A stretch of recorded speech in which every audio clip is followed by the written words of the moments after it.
お前が最初の見せしめだ。くだらねえ愛に死ね。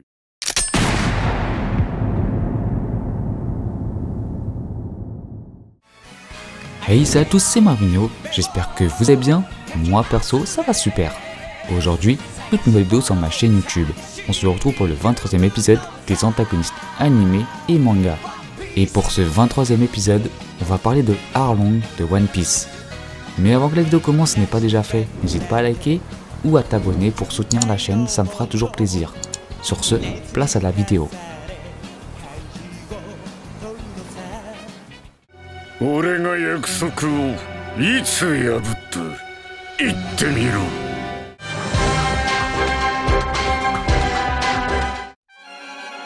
Arlong est né dans l'île des hommes poissons.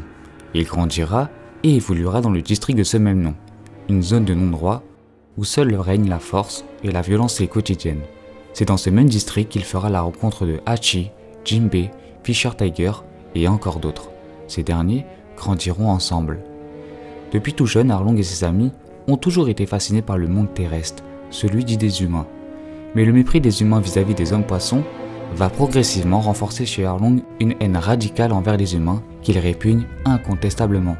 Cette haine des humains, Arlong l'enseignera aux plus jeunes de son district, lui qui est vu comme un grand modèle là-bas. À l'âge de ses 25 ans, Arlong formera avec ses amis d'enfance son propre équipage de pirates, qu'il nommera par son propre nom, étant le chef. Ainsi est né l'équipage d'Arlong. Après le grand retour de Fisher Tiger sur cette terre, maintenant recherché par le gouvernement mondial suite à l'attaque de Marijois, dont il est le seul commanditaire, Fisher Tiger proposera à Arlong, Jinbei et d'autres de ses confrères de former un équipage pour sillonner les mers. C'est alors qu'est né le célèbre équipage d'hommes-poissons nommé les Pirates du Soleil. L'équipage gagnera en réputation au cours de leur bataille et se fera un nom dans le monde de la piraterie, notamment chez leurs ennemis de la marine qui verront d'un œil méfiant leur équipage. Arlong, lui, se démarquera de par sa cruauté impitoyable envers les humains. Mais malheureusement, un triste jour, alors que les Pirates du Soleil exécutaient une mission, le capitaine Fisher Tiger va être intercepté par des troupes de la marine qui le cibleront de plusieurs balles, lui causant des dégâts critiques. Fisher Tiger mourut devant son équipage, laissant pour toujours une empreinte indélébile au sien. La rancœur d'Arlong auprès des humains va sans cesse s'accroître. Il va alors décider d'attaquer la marine en individuel pour venger son capitaine. Mais hélas, ce jour-là, Arlong tombera sur un os, le terrible vice-amiral Borsalino. Le requin étant bien inférieur à ce dernier, il sera très facilement vaincu et sera alors incarcéré en prison. De l'autre côté, les Pirates du Soleil ne cessent de faire parler d'eux, plus particulièrement Jinbei. C'est pourquoi la marine lui proposera de rallier les 7 grands corsaires. Le paladin des mers acceptera la proposition. Cela aura des conséquences directes pour l'avenir des hommes poissons, notamment pour Arlong, qui sera logiquement libéré de son incarcération. Cependant, Arlong et son équipage sont complètement contre le choix de Jinbei et refusent de s'abaisser à l'aide des humains, surtout ceux du gouvernement. Jinbei, pris de colère de par les propos hautains de son frère d'enfance, il décidera de lui mettre une raclée de daron. Littéralement. Moi je dis Hagra, Hagra. Cet acte signera définitivement la séparation entre Arlong et Jinbei. Leur chemin ainsi que leur destin vont se séparer. Arlong et son équipage, avides de montrer leur dominance auprès des humains, ils débarqueront à Ice Blue et vont prendre le total contrôle de l'archipel Konomi, hébergeant le village de Kokoyashi. Les pirates, de par leur cruauté et leur force, tétaniseront les villageois totalement impuissants, tous menacés de mort s'ils ne paient pas leurs impôts rançonnés par les pirates. Arlong exécutera tragiquement Belle-Mère, qui est la mère adoptive de Nami, et Nojiko, qui se sacrifiera pour sauver ses 2 filles, car n'ayant pas la somme totale exigée pour leur foyer. De plus, Arlong apercevra les talents de cartographie de la jeune Nami et va la forcer à rejoindre son équipage pour profiter de son don.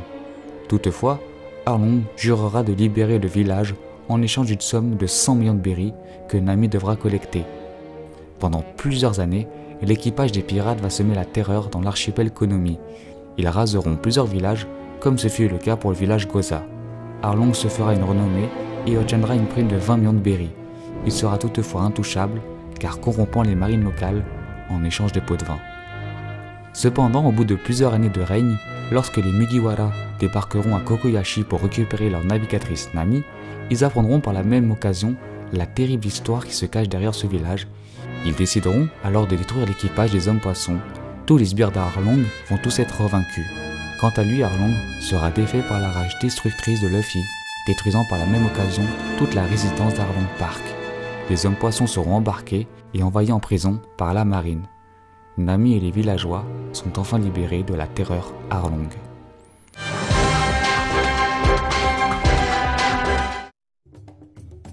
Arlong est un homme poisson. Les hommes poissons sont en moyenne 10 fois plus forts que de simples humains. Arlong est de type requin-scie. C'est une espèce de requin très spéciale qui possède des facultés propices à son espèce. Ils sont notamment connus pour leur très long rostre qui s'apparente à une scie. Arlong utilise parfaitement bien les attributs de son espèce pour en tirer le meilleur profit lorsqu'il affronte quelqu'un. Il utilise donc bien évidemment son nez aiguisé en forme de scie pour poignarder ses adversaires. Arlong se sert aussi de son nez comme un javelot. Pour cela, il plonge dans l'eau et profite de sa vitesse aquatique pour prendre de l'élan et empaler son adversaire. Son nez est littéralement une arme de guerre redoutable, pouvant servir encore à plusieurs utilisations. Le deuxième attribut des requins sont bien sûr leurs redoutables dents pointues, dont Arlong en fait là encore un usage destiné au combat. Il se sert de ses dents ainsi que sa puissante mâchoire pour déchiqueter violemment ses ennemis. De plus, Arlong peut renouvellement arracher sa propre dentition pour s'en servir en tant qu'arme de combat rapprochée. Ces dernières finissent toujours par repousser et seront toujours plus aiguisées que leurs précédentes. Arlong possède une très grande épée qui se nomme Kiribashi. Elle se constitue de plusieurs stries s'apparentant à des dents de requin. Il s'en sert néanmoins très peu car son usage est de dernière urgence. En conclusion, Arlong est un redoutable adversaire. Certes redoutable, mais seulement pour le début de One Piece. On l'a bien vu face à des adversaires comme Jinbei ou bien Borsalino, sa force de combat était très inférieure. Sa défaite primitive face à Luffy peut être expliquée due à la terrible rage du protagoniste.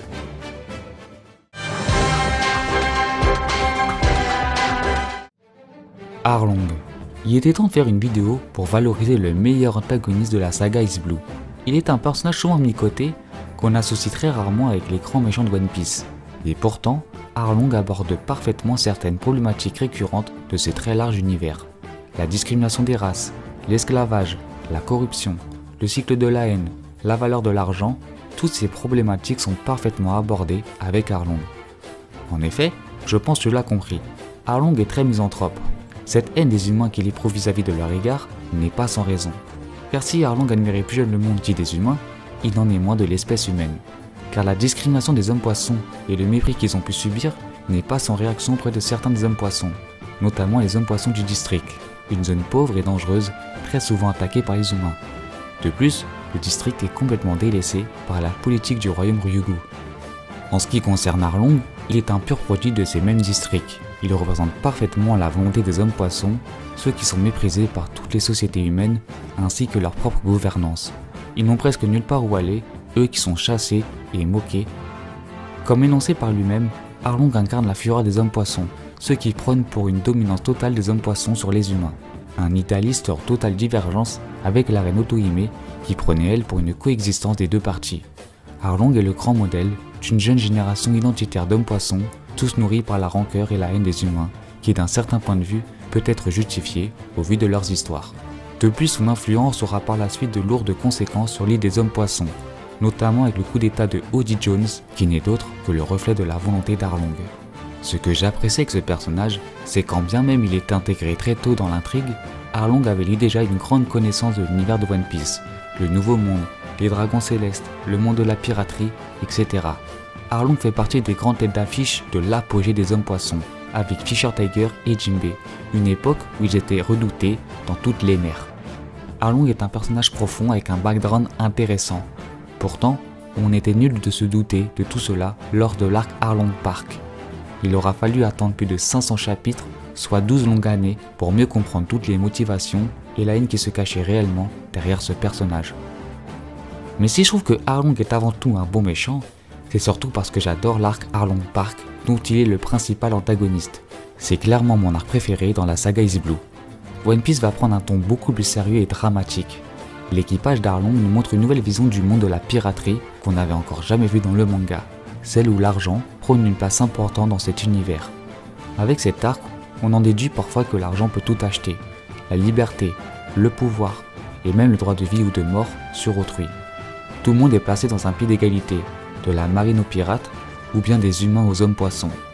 L'argent permet de franchir des frontières autrefois impossibles et de faire oublier toutes les formes de discrimination quand il y a des intérêts communs derrière. Pour conclure la vidéo, de première impression on pourrait penser qu'Arlong est seulement un personnage tyrannique qui sème la terreur sur son passage. Bah, en réalité c'est pas totalement faux. Toutefois Arlong évoque des thématiques intéressantes et novatrices dans One Piece. Il n'est pas du tout un personnage sans intérêt comme certains pourraient nous le faire croire. Arlong est un antagoniste phare du début de l'œuvre qui nous a marqué de par sa cruauté sans limite. L'arc Arlong Park est réellement le début des choses sérieuses dans One Piece, il y aurait encore beaucoup de matière à dire. Ce sont pour toutes ces raisons que je souhaitais faire un petit épisode sur Arlong qui est un crack oublié, mais aussi le requin le plus drip de la pop culture.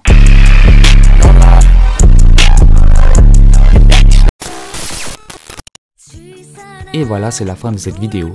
Donc si la vidéo t'a plu, n'hésite pas à liker, à t'abonner, à commenter. Bref, tu connais le charabia. C'était Marvino, à très vite, ciao.